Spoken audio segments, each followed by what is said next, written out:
Hello and welcome to the 8th episode of the Debrief podcast, and we're back. We're going to talk today about our thoughts on the Chelsea game. Is VAR ruining football? We're also going to be talking about some rumours of certain Liverpool players coming back and some that are already confirmed. And we're going to look on to the Aston Villa game tonight, and I'm joined by my co-host, Freya Rathbone. Hello. The question is, you ready to debrief? I am. We're going to start off with something that I think every Liverpool fan will be talking about, especially last week, was the Chelsea game. Yeah. So, the Chelsea game... It was embarrassing. That's probably the correct word. It was a humiliation ritual. And the fact that we drew to them is disgusting. Yeah. And that's all I've got to say on it, because that shouldn't be happening, as we all know. And Slot's at fault. I think Slot's definitely at fault for that. And he said in his press conference before the Villa match that he believes he'll be here next season. I need to be on his level of delusion. Because what is this at this point? Watching what I'm watching and seeing what's coming out and what people are saying about it. Everyone's screaming, shouting for him to go, and no one's listening. Yeah. And the whole, everybody's just like, please, get out. Extended his contract till 2030, isn't it? So it's so silly, something like that. Ridiculous in my eyes, and he should be replaced as soon as possible. We'll start off with a lovely, lovely goal by Ryan. Brilliantly worked by Rio. Mm-hmm. Kind of dribbled in and then passed to him. My only concern with that is it's a great goal. Let's take nothing away from his goal. Keeper should have got there. Yeah, and that's another problem of we're getting lucky with things when it should be well executed and well finished, and it's not that. It's not that at all. I mean, he put it in and he kind of whipped it in, but it didn't go far enough in the corner for the goalkeeper not to get there. Yeah. If that Chelsea goalkeeper had lifted himself up a bit more and he would have got there. But we got the early goal, which I think it works well the way we play, because we need to start off with an early goal. You always need to start off really strong. Start off with confidence, and if we start off with confidence, we play well. But if we have a stupid mistake early on and we're trying to get back from 2-0, then we did with United. Yeah, it's not looking good for us. Yeah, we should have been at least 2-0 up. We should have been 2-0 up in the first 15 minutes, I think, because Van Dijk should have executed that much better than he did. Yeah, that should have went in, and that was a big fault by Van Dijk. And it should have went in. Yeah. I don't know if he'll be gone by Christmas. I think he might leave the club at Christmas. I'd be sad to see him go, but then at the same time, it's like the Salah thing. I wouldn't share a birthday with anybody at Liverpool. I share a birthday. I do share a birthday with Virgil van Dijk. Oh my god, that is mad. I don't share a birthday with anyone, I don't think. Thomas Jefferson. We did look at this. Oh, I forgot. What? Thomas Jefferson. Really? Yeah. Did not know that. Do you not know who that is? No. I could tell. Could you tell? Yeah. Wasn't he a past US president, or the guy that made that was Thomas Edison that made the light bulb?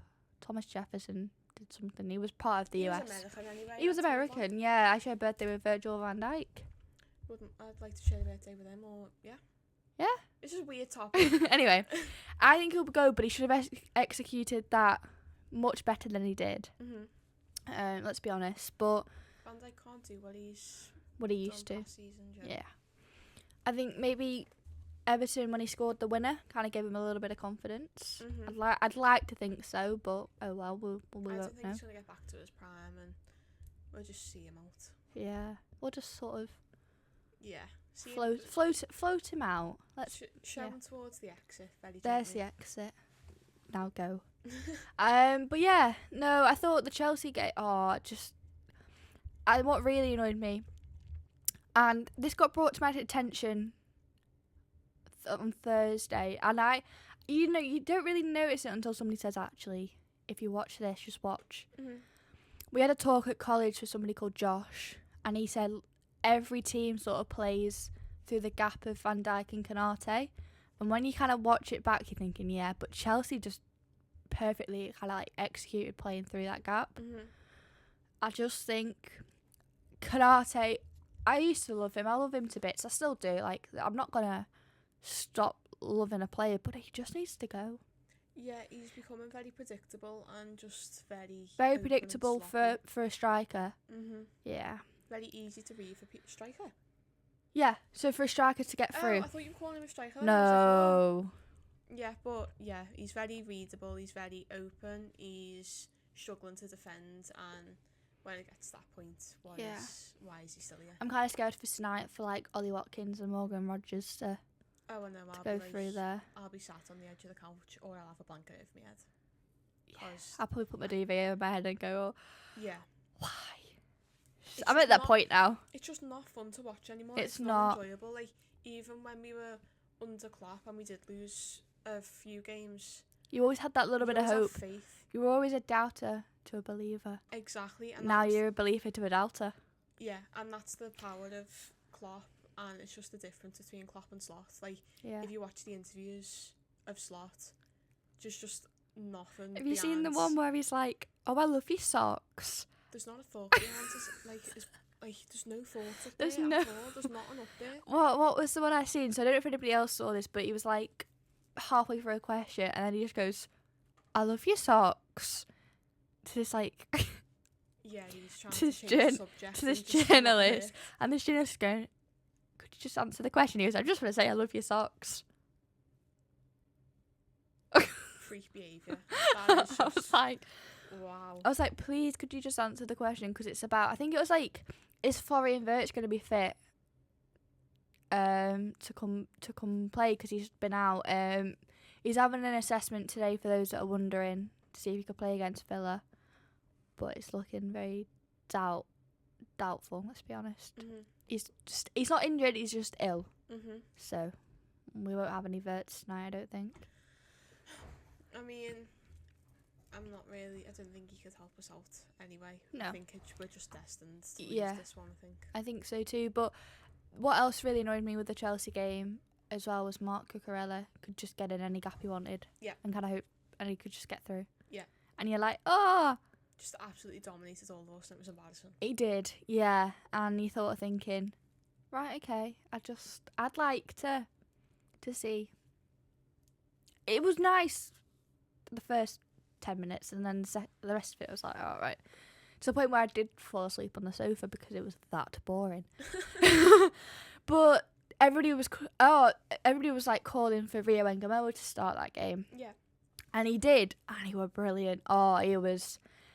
For me to say a 17-year-old kid is the best player on that pitch, it's very concerning. It is concerning. It's highly concerning, but he is good. Like. And then I don't know if anybody noticed this because there was a lot of people on social media going, "Why did he take him off? Why did he take him off?"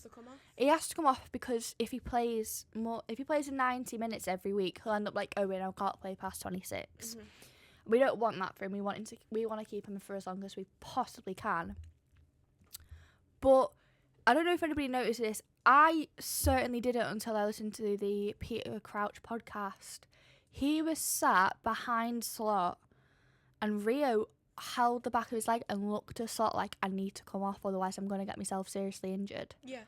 And Peter was going, just wait until they see that board go up. Because he was holding the back of his leg. He just looked over to the sub bench. I was like, look, I've played, what did he play? 65 minutes? Which is brill. But you don't want him to get injured so that he can't play. Exactly. But when he took him off, the boos.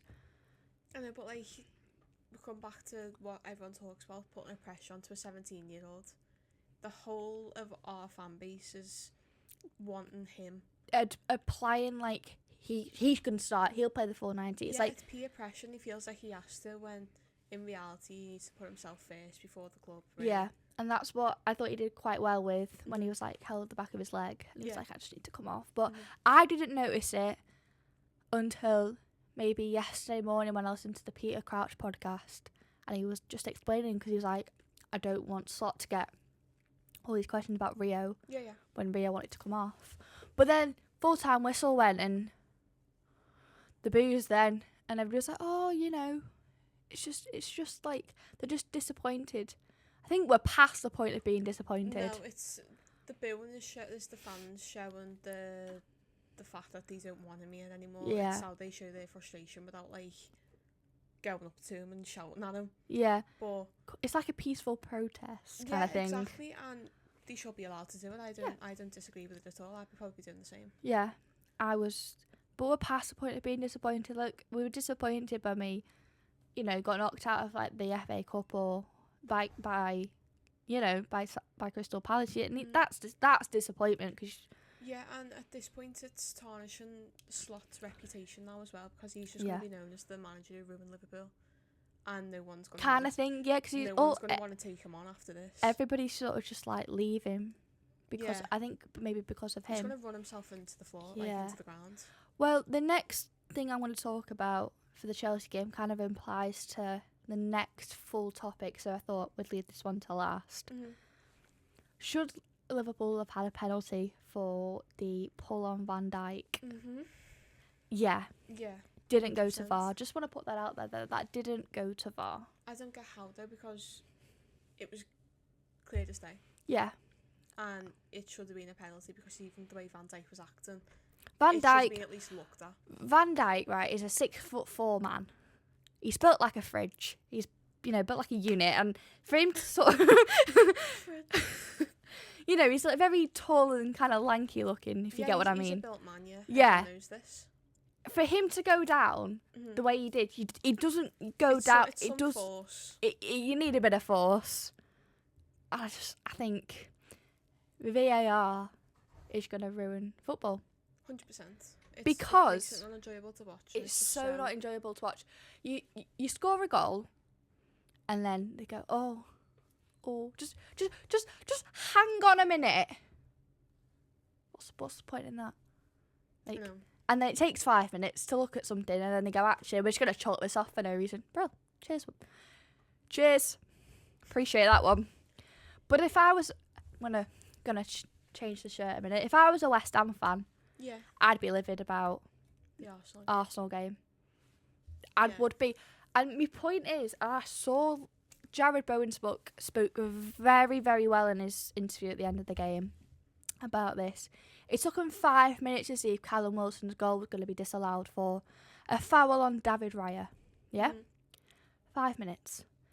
If you take 5 minutes to look at something, how is that clear and obvious? I know. That's what I don't get. If it's clear and obvious, you should find it in the first 30 seconds like that. 5 minutes for it to be. I think that's so. In what I think, that's unacceptable. It just looks like it's biased and rigged. It's because it is. I know. At least try and disguise it a bit more. They're making it so obvious, and it's causing a lot of ruckus and issues. Yeah, because I don't know if anybody watched it. If you did, then you'll know. But there was I can't remember who it was. Maybe it was Saliba or something that was pulling on West Ham's goalkeeper to bring David Raya down. And then in the background of everything that kind of happening, Declan Rice is just sort of hugging. I know, it's like it's just a bird or something. Just had hold of his hips like they were dancing. Yeah. And then what's his name? I think Mitropanos or something. He just sort of slowly fell, and Declan Rice was like, get my hands off now. If the goal's disallowed, then that's fine, but that's a foul too. Just putting that out there.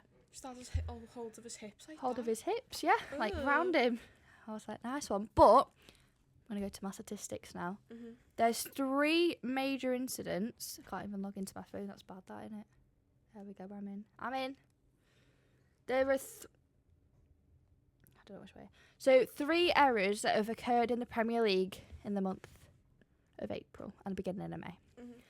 First of all, Everton should have had a penalty against Manchester City for a holding by Bernardo Silva on Raul when the Toffees were 3-2 up, which if they could have scored that would have won them the game and Arsenal the league.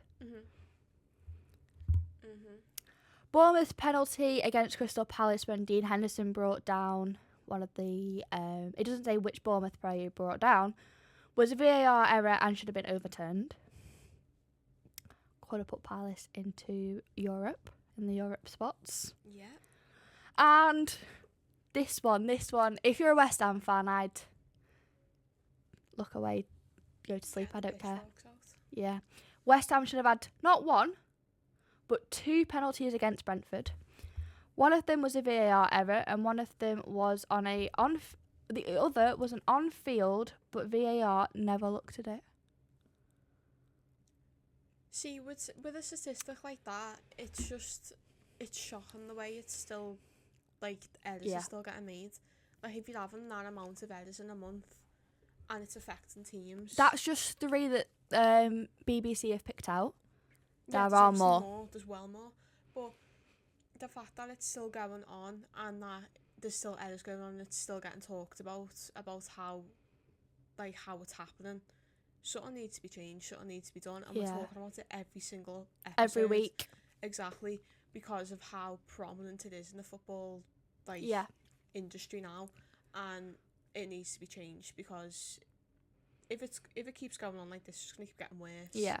And something bad's going to come out of it. Yeah, so those penalties that West Ham should have had against Brentford would have meant they lost the game 3-2. Mm-hmm. But there's always a chance if you're 3-2 down that you can always... There's a bit of hope.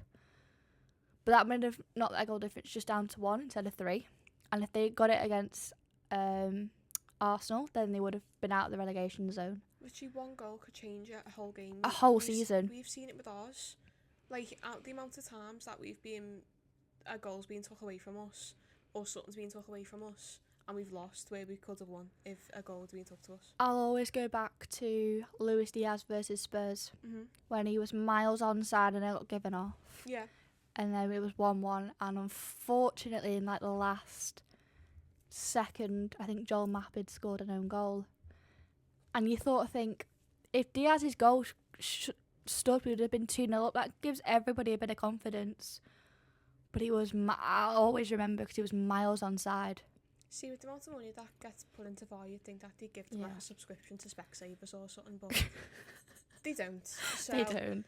No, but then Tottenham haven't had a penalty all season, and they had Leeds.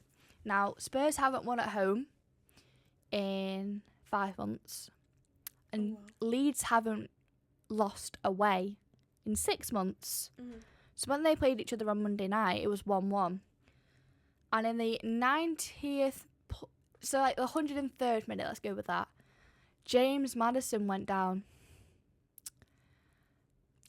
VAR looked at it, VAR went, no, he's alright, he's dived there, and he got a yellow. And then he put on his Instagram, like, a photo before he went down. It's like, he's got his leg wrapped around me, he's got his hands on me, that is a penalty. Yeah. If players are still on Instagram going, this is awful, this, that and the other, then why aren't VAR looking into stuff like that? Even if someone's nan posted on Facebook, they should still be going, what am I doing? If someone's nan who's got cataracts can see it and they can't. Exactly. Like, it's ridiculous. Yeah. And it's just, I can take the piss out of it all that I want, but, like, it does me head in. Like, it's so, proper, it just takes the joy out of football. Exactly. Like, if a decision goes wrong and you're like, that's a penalty, that's a foul, that's a yellow card, that's a red card even, send them off, and they're still playing. Yeah. But then they'll give it to someone else. Oh, it infuriates me. It's one rule for one rule for another. Exactly, and that's why you think that it's biased and rigged, because Man City and stuff like that pay people off, and the amount of scandals they got 115 charges or something. Exactly. And so Everton got, what was this, 4, and they got 8 points deducted. Yeah. City have got 115. And how many points have they had deducted? None. Thank you. So, it's just, the whole, I could go on for this for ages, I could go into full analysis like it's an English literature paper or an English language paper, but I'm not going to. Yeah. Because it's just long and boring, and it just, the amount of times that we talk about it doesn't change, so. Yeah. What we take away from this is Callum Wilson's Instagram story of Jose Mourinho. He goes, if I talk, I get in trouble. I'm in big trouble, yeah. Yeah. And I end up talking and I get into big trouble, so I'm going to keep my mouth shut on this one. Now, we've got 2 games of the season left. So the title race is kind of heating up, and the relegation battle is getting fierce. So we're going to talk about who we spoke about this last week. Have your opinions changed or have they stayed the same? No, I'm still staying petty. Yeah.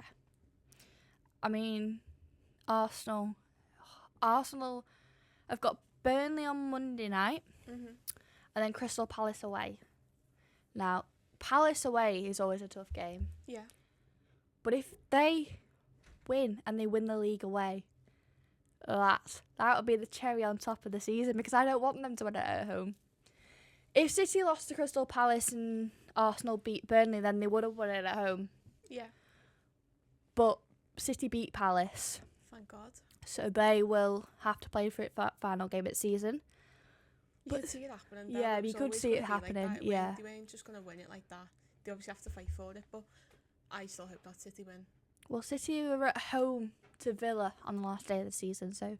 Oh yeah, if they're at home, then they've got a good chance. They could, if they win it, then Mikel Arteta will have to go, because he's bottled it every season for about 8 years now. So and I'll laugh him out the door, because that is just so funny, and I hope it happens. I mean, I did say I don't know why, it was the first thing that came out of my mouth, was we did a video for college about who was going to win the Champions League. Yeah. Everybody said PSG, and I went, oh, Arsenal. Yeah. And then he was like, all right, thanks. I said, I don't really mean that. You said it was like you have a good feeling it's going to be Arsenal, don't you? Yeah, I have a really good feeling it'll be Arsenal. I just hope it's PSG. Well, I'm gonna put a bet on it. Like, I can't... Right, so basically, PSG, my head says PSG. The most logical reason, PSG. But my heart says, oh, Arsenal are going to win it? I reckon it'll be 1-0. To PSG? Yeah. I don't know, I just have a really gut feeling that Arsenal are gonna win some kind of silverware this year. I hope they bottle it, because it'd be really funny. But then on the other side of the table, you've got the relegation battle. Yeah. I'm going to say Spurs are going down. Yeah, you said this. I want them to go down so Robbo doesn't go. Yeah. I said West Ham were going down, but I don't want them to. No, I felt sorry for them. I feel really sorry for West Ham. Like even Jared Bowen. Please, Jared Bowen. Can you? Oh, I just want Jared Bowen. If they go down, he needs to go, because he'll either go to United or us, I think. Yeah, I hope he goes to us. I don't want United getting anything. But can't stand United. But I'll feel really sorry for him if they go down. Yeah. And he'd need to sit down with the club. I'd say Jared Bowen. Either way, if they go down or they stay up, I think he's going. Yeah, he doesn't deserve to play for the team like that. He deserves to. He's best player. Yeah, exactly. At West Ham. I'd be sick of it. Yeah. Well, I can't believe I'm going to say this. But Everton, do us a favour on the last day of the season. Just put Spurs down. Yes. Much appreciated. You don't want Robbo going to them? Yeah, please do us a favour. We've always liked the Evertonians. Have we? No. Yeah. I just thought I'd say that, because then they do us a massive favour on the last day of the season. But, yeah, no. We always like beating the Evertonians. But, yeah. I think Spurs will do it to themselves. Oh, I hope they do it to themselves and no one else does it for them. Well, with the title race done, we're going to talk about some rumours of Liverpool, because this is the most annoying thing, right? Because you film a podcast, we wrapped up last week, and we were just heading out, weren't we? We were walking across the docks. No, we weren't. We were getting in the line for matcha. No, we weren't. We were on the docks, and I went, oh, guess what Arnie Slot's just said in his press conference? And you went, what? I went, there's rumours that Costa Synecas is coming back. Oh, no, the other rumour was when we were in the line for matcha. What other rumour? That one. She's pointing at the screen. I like it this way. Yeah. Yeah. But Costa Synecas coming back, replacing Robbo. Mhm. What do you think of that? Well, I think he's going to be the best replacement for now. He's not definitely a starting. Yeah. He's not the best replacement, but I don't mind him. He's the Greek Scouser. Well, we kind of knew he was coming back, because he put on his Instagram bio that he was... He put in his caption, Greek Scouser. And he changed his photo to him in a Liverpool shirt, so I honestly did always believe that he was going to come back. But, look, for him to replace Robbo, I'm all happy for him to replace Robbo. Better than Kirkes, if I'm going to be honest. I don't mind Kirkes at times. I don't know. I said last week I liked Kirkes, and then he played against Chelsea, and I didn't like Kirkes. Yeah, I reckon. He's a very interesting kind of guy. Yeah, he's a special guy, but he's very special. I think time will tell when Tsimikas comes back and we see how he plays, because we haven't seen him play for a while, obviously. So if you watch Roma, you'll have seen how he's played. I haven't kept up to date with him, to be honest. I have. I'll be honest. I mean, him coming back, very great. He can replace lovely Andy Robertson, which I know I missed his and Jones's relationship as well. They're so cute. The little bromance. Have you seen his video to Mo? No. He called him the Scouse Egyptian. Yeah. Nothing beats the Greek Scouse. Oh, I was sobbing at that video. So it's like, I don't know if anybody's seen it. It's on Sky Sports YouTube. It's like 23 minutes of Liverpool legends and people that have played alongside Mo and things like that, talking about him. And I was really, really strong until Trent spoke, Alisson spoke, and Costa spoke, and I was like, yeah, I'm alright. I literally sobbed, can't lie. Yeah, I just love Trent. I feel like anytime he comes up on the screen, I'll sob. Yeah. But then, yesterday got announced about another Liverpool player that's been confirmed to come back. Oh yeah, my boyfriend, as my uncle says. Harvey Elliott. Yeah, he thinks that I have a crush on him. I don't, but he calls him as me fella, so. Yeah. I mean, I don't understand what's happened with Villa. I can't lie, I don't know. I know, it wasn't fair on him, it was really sly. Yeah. On Elliot. But look, he scored. He come on his Aston Villa loan debut kind of thing and scored. Yeah. I was like, yeah, okay, this is going to go splendid. And he's been on a pitch since. Yeah, you've got something to say, haven't you? You've done you've screenshotted something. I screenshot something off Instagram this morning at 9:25. Off you go. It said, it was Unai Emery talking, and he went, "It is something embarrassing for everyone involved. My apologies for Harvey Elliott is every day in my mind." So he's blaming Liverpool. Yeah. For Harvey. And I just think that's a cop out, and literally. Yeah, a shitbag move, to be honest. Yeah. I do not rate Unai Emery at all, but that interview when he did, this is where, so I kind of liked Unai Emery. I thought he was a really good coach, and then this interview he's sort of just gone down in me. Yeah. In my books of when he said Martinez was about to go to United and he didn't play for Villa, and everybody was asking like, oh, where's Emi Martinez? Where's Martinez? Why did you not start him? And all he answered was Bizos.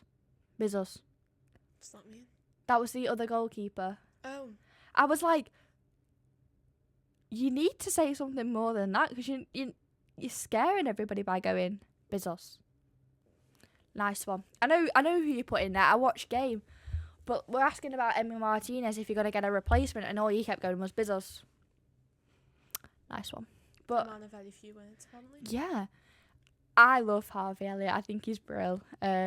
Every time I think of him, just the video of him breaking his leg or his ankle or whatever plays in my mind. Really? Absolutely disgusting. The one where they're trying on all the kits, was it 2 seasons ago? The green kit.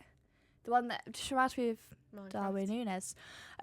Two very different thoughts. Yeah, that kit though, that kit really reminds me of Núñez, but also Minecraft. Minecraft, yeah. And Trent comes in and he goes, I don't mind it. I always quote that. Harvey Elliott jumps yeah. so high that's all it kind of, when everybody mentions Harvey Elliott, that's what I think of. Well, that's two very different thoughts. Mine's when he's probably one of the worst moments of his life, and yours is when he got scared. So that's lovely. Yeah. But yeah, when he broke his his ankle, his leg. I don't even want to. It was his ankle, because it just split you. I was sat in a hot tub in the lake, and I remember that so vividly. I know, I watched it and nearly started crying because I was like, no. But Mo, it was when Mo come over. And I was like, all right. Never seen Mo so agitated. Yeah, like, but knock sick as well. And then I kind of forgot about it, and I was like, oh, that's, Harvey's back fit, he's all right. And then for me sports science GCSE, that was one of the questions. Harvey Elliott.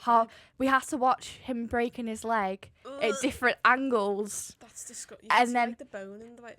And then the exam question we got sent home was like, how would you fix Harvey Elliott's leg? I was like, a cast. I don't know. Pins?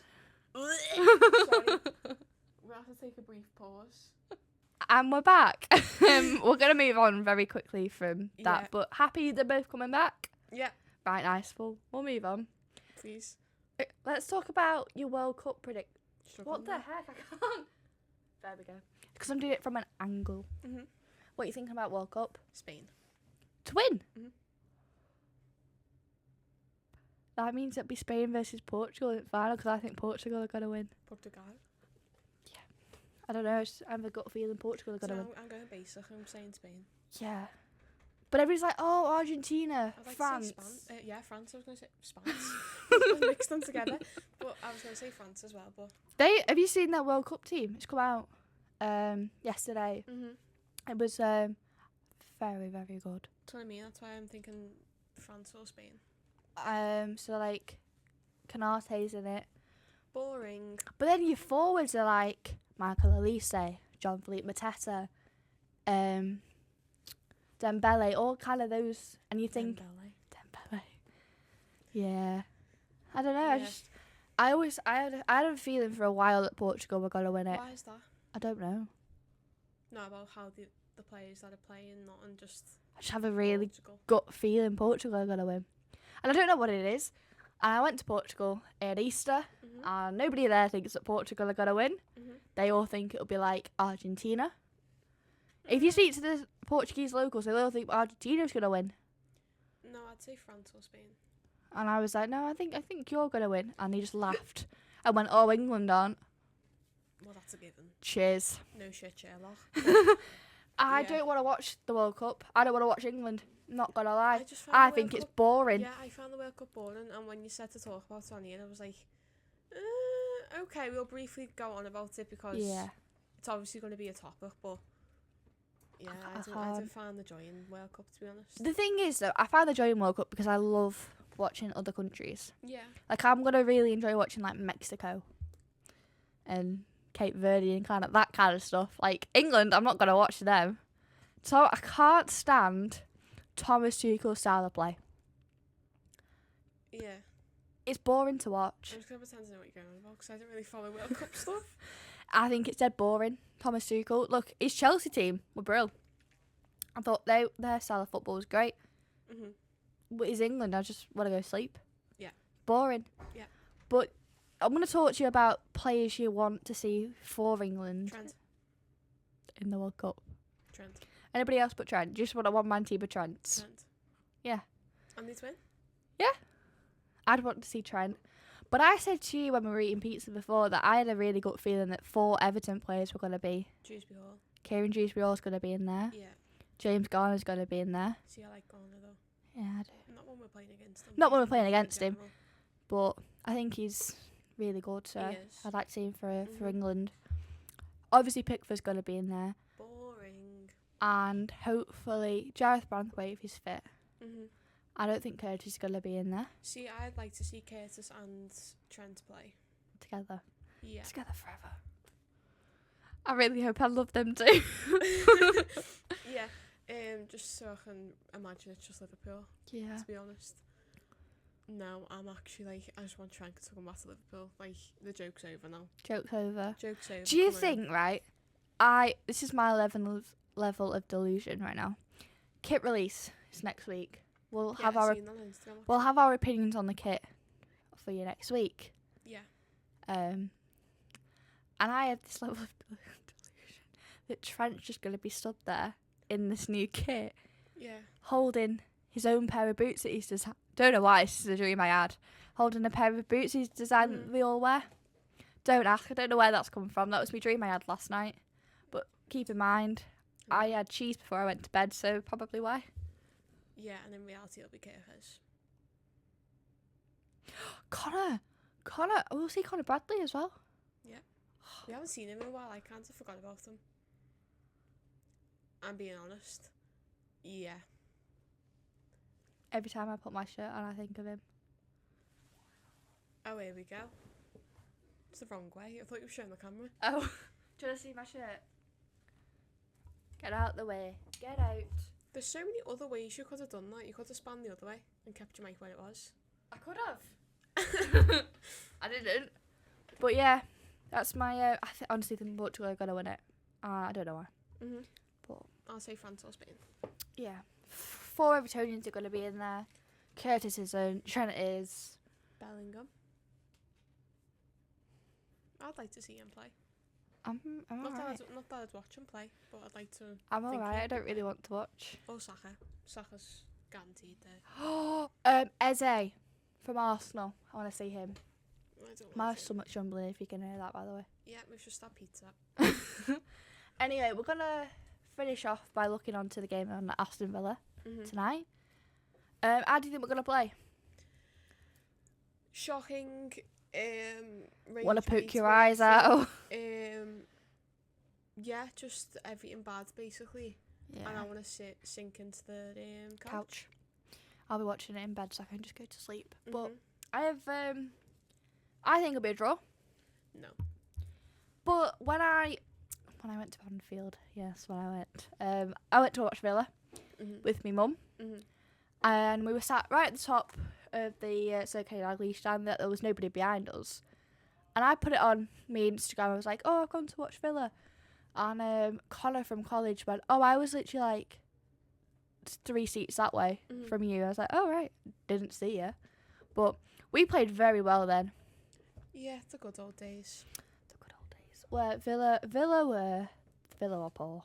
Yeah, I reckon it'll be 2-1 or 3-1 to Villa. I'd say 2-2. I reckon we'll score, but I reckon they'll win. I'm going to say 2-2, and for Villa are going to score Emi Buendia I don't know Villa players like that. and I don't think Ollie Watkins is going to score. We'll go Morgan Rogers. And for us, Mo. I think he'll play half an hour. I don't think Mel will score coming back from injury. Do you know that? No, I think that's like. I think he might get an assist, but. I think he'll score. I'm going to have faith in my striker. And I'll say Mo's going to score. Okay. Oh, I don't have to chuck a name in there. And you're going to. Just say it. Because I chuck a name in every week, I think. Go on. Federico Chiesa. See, I'd love to see him play. I think he'll go in summer. He hasn't played for ages. I don't get why he's not playing. I say this most times. He's such a mastermind. I love him. I love Chiesa so much, and he's so underrated. And that's another reason I hate Slot. He doesn't see the potential in players. He just sticks to the same boring tune, and that's why it's so predictable. It's just boring. It is, because he's playing the same players week in, week out. It's just snooze fest. Yeah. But yeah, I'd love to see him play. I actually really rate him, to be honest. I love Chiesa. I have Chiesa on the He back doesn't of... deserve what's happening to him, to be honest. I have Chiesa on the back of my green shirt. I wouldn't want him to go, but I wouldn't blame him if he did. Who do I think's going to score? It's a tough one, because it could be anybody. That's what I mean. I'm going to say Szoboszlai. Yeah. I always go Szoboszlai, but I love Szoboszlai, so Yeah. I'll go Szoboszlai. I think yeah. I could see that happening more than I could see Chiesa scoring. I don't know Villa players like that, but I reckon either 3 of them are going to score or 2. Yeah. I do. I watch Villa sometimes, so I watched them against Forest when they won 4-0 last week. Oh, there we go then. What did they were 1-0 down coming into the game at Villa Park, and they won 4-0. Yeah, that was interesting, cause it was a good game. Villa were very strong, but they played to Forest's what's the word, disadvantages. Like Forest were just poor. He took advantage of them. Yeah, Villa just took advantage of them. So yeah, we're gonna qualify for Champions League. No. You don't think we're gonna qualify? No. I think if we get a point tonight, we've qualified. What do you mean by qualify? So, are we going to get top 5? Oh, yeah. I think we'll just scrape it. I think we'll just scrape it too, yeah. I reckon we'll sit 5 on the table. Which is not good. No higher, no lower. But compared to last season, yeah, it's a disgrace. And it's laughable. I don't know what happened. What's the difference? And I was like, oh, it's a lot of players you had. It's like... It's injuries. Injuries is a massive part of it. Yeah. And it's the other teams progressing while ours is not. We've bought all these players and stayed the exact same, because he's plays the same thing over and over and over again, and it's so readable and just boring. Well, we'll have our reactions to the kit next week. We'll have our reactions to Villa. We'll have our reactions to many other stories that come in the week, and we'll probably have the team news for England. And hopefully won't be suffering with hay fever at that point. Yeah. Or severe tiredness. Yeah. Yeah. It looks like I've got bricks on my eyelids. I'm exhausted. Yeah. Well, we'll have maybe the England team next week, so we might see if Trent's on it. I hope he's on it. Well, but we'll see you next week. I've been Megan Fish. Been Freya Rathbone. And we'll see you for the 9th episode of the Debrief. See you later. Bye.